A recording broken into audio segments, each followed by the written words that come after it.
far as preparing for the debates, I am who I am. I don't know. I've never debated before. I'm not a debater. I get things done, whether it's this or whatever. I build, I create jobs.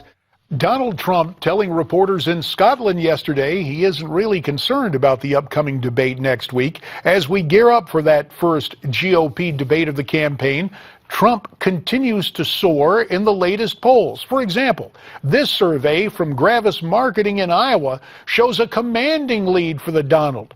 30% for Mr. Trump, Governor Scott Walker of Wisconsin second at 15%, then former Florida Governor Jeb Bush at 10%, then Bobby Jindal, Mike Huckabee, and Ted Cruz. Perfect time to bring in our panel.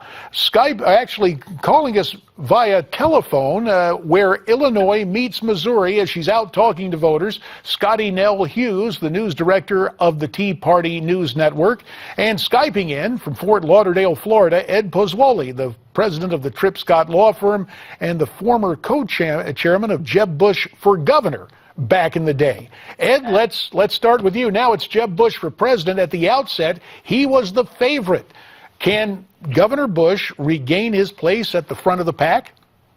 Yeah, I think he can. But look, we got to put this in context. Donald Trump brings a lot to the table. He's a savvy businessman. But let's put it in context. Back in September 2011, let's roll back about 4 years ago, Rick Perry was winning the Republican primaries, nationwide.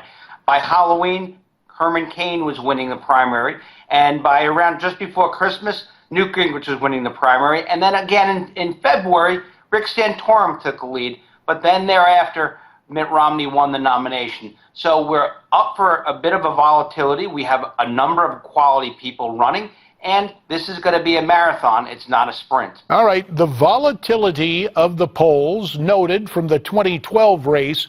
But in terms of volatile personality, Scottie Nell, Donald Trump, again talking to reporters, says he's going to be nice. How do you think others in the debate will respond to him?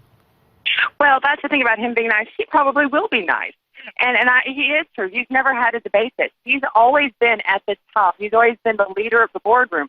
And you can be guaranteed the last 7 guys in these polls that are just getting lucky to be on the stage, they know if they deliver a knockout line that sets Donald Trump back, that's their only way of saving their campaign right now because they are so pathetic. And JD, it's kind of like having a small little yippy dog.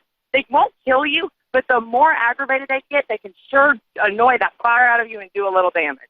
Well, it's interesting you mentioned that, Scottie Nell. Politico today has some folks, has some advice for Governor Bush, and we're hearing both from outsiders and some insiders that they're telling Jeb to do his best to ignore the Donald on the stage next week. Do you think he'll do that?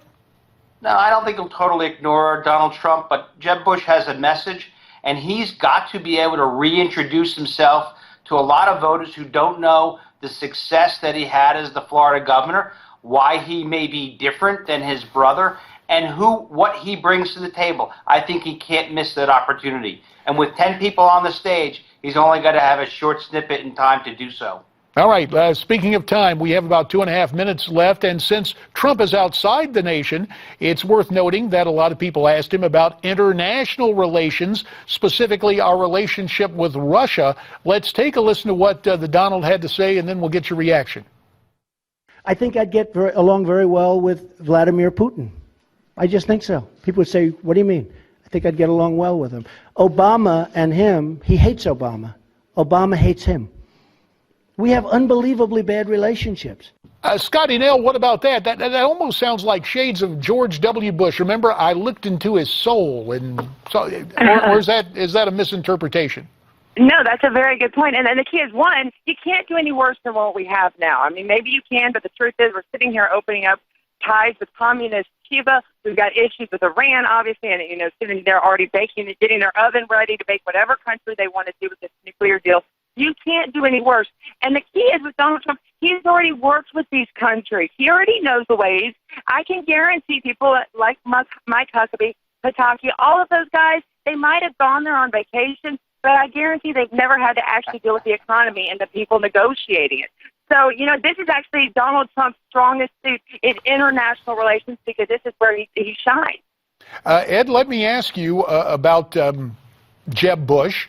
He had some difficulties talking about the Iraq situation and about the foreign policy legacies of the previous presidents Bush. Will he have trouble with that topic on the stage next Thursday? I doubt it, but let me take I'll agree with Scottie on one thing. I don't think anybody could do worse than what we have. Our friends don't trust us, and our enemies really are taking advantage of us across the board. I agree with that totally. But I do disagree. I'm not so sure Donald Trump's strongest suit is international affairs, because look, there's a difference between trying to open a business relationship with a certain country and having a diplomatic relationship with them. An understanding of how difficult the Middle East is around the support of Israel and where we are with Iran and how we keep them in check. I mean, look, this president has bundled that. Now, what we've got to hear, come around is what the Republican president is going to do around that, short of marching troops in. And there are ways to do that. There's a lot more to international affairs than what Donald Trump brings to the table. And we will have to leave it there. Scottie Nell Hughes and Ed Pozzuoli, we thank you for your time and your opinions. Donald Trump remains at the top of GOP polls. Critics say he doesn't have a plan, but he's written a book that offers this plan. It's entitled Time to Get Tough. It outlines the Donald's plans to roll back Obama's policies, secure the border, deal with China, terrorism, and much more. Newsmax has an offer for you to get that book for free.